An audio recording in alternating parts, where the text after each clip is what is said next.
Hello, this is David and welcome to Make Me Proud, the video series sharing the story of my campaign to become a better sprint swimmer. And in this episode, we're going to be taking a look back at my 100 meters freestyle race from the AP Race Masters Swimming Grand Prix.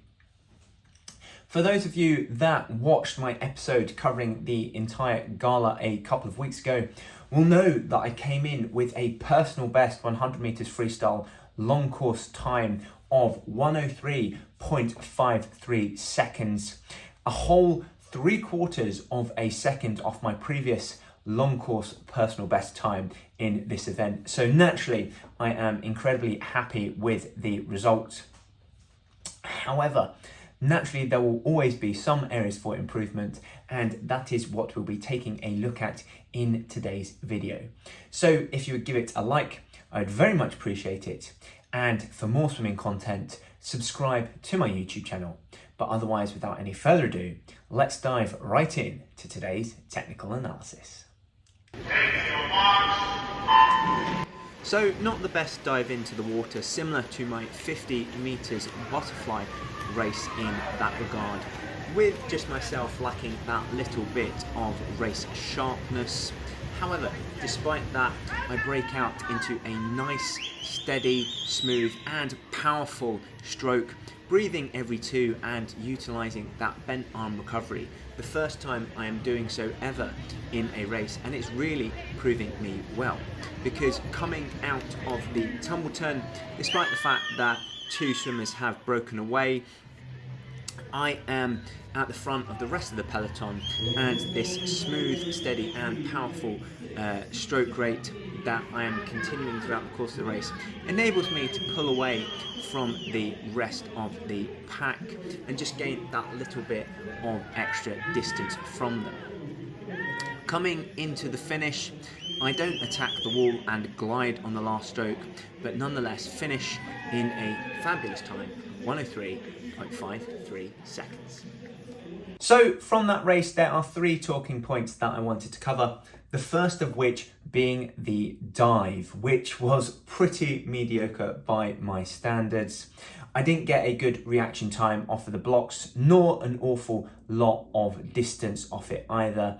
And that is largely in part due to the fact that I am missing race sharpness. It was 4.5 months between my previous competition and this one, and therefore I really just wasn't in the mindset to throw myself off the blocks as soon as that buzzer sounded, nor with as much force as I possibly could, so that I get the highest speed out of the dive, and that showed and probably reflected in my final time somewhat.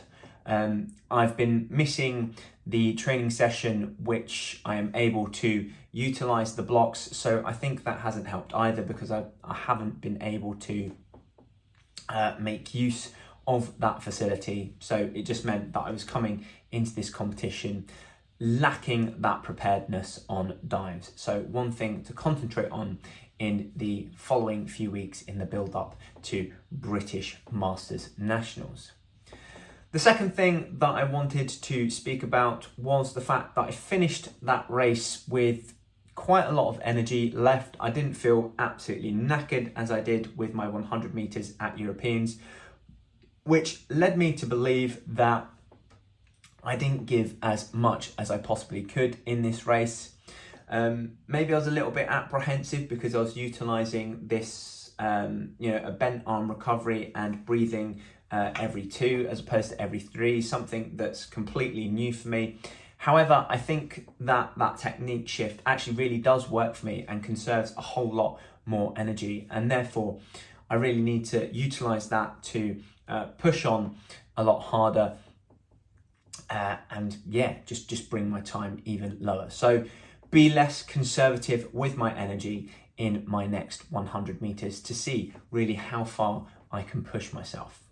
And then the final thing was the fact that I didn't attack the wall. I cruised into the finish, which is absolutely just poor habit of mine that I really need to get on top of. Don't know how much time I lost, but you know, there's probably a good couple hundredths of a second in there. I don't think it would have been enough to have taken me under the 103 threshold, but still just really need to get in the mindset of attacking that wall, not just gliding into the finish, but taking another stroke, hitting that wall as hard as I possibly can to get that time down as much as is feasibly possible. So again, another bad habit.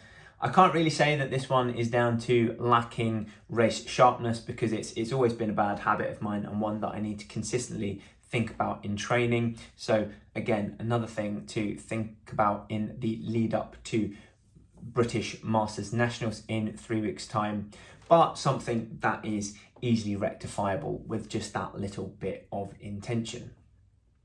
So that is it for today's technical analysis. Overall, I thought it was a pretty good race, just some little bits here and there which I could improve on. There was nothing dramatically wrong with my stroke or that I did horrendously wrong, and that reflected in the long course personal best time, which I'm super chuffed with. Unfortunately, it wasn't enough to meet a qualifying time for the AP International meet at the end of May. I've got one more chance to do that at British Nationals. However, it was still a 0.5 reduction in my long course personal best. So, you know, I can't be too unhappy with that.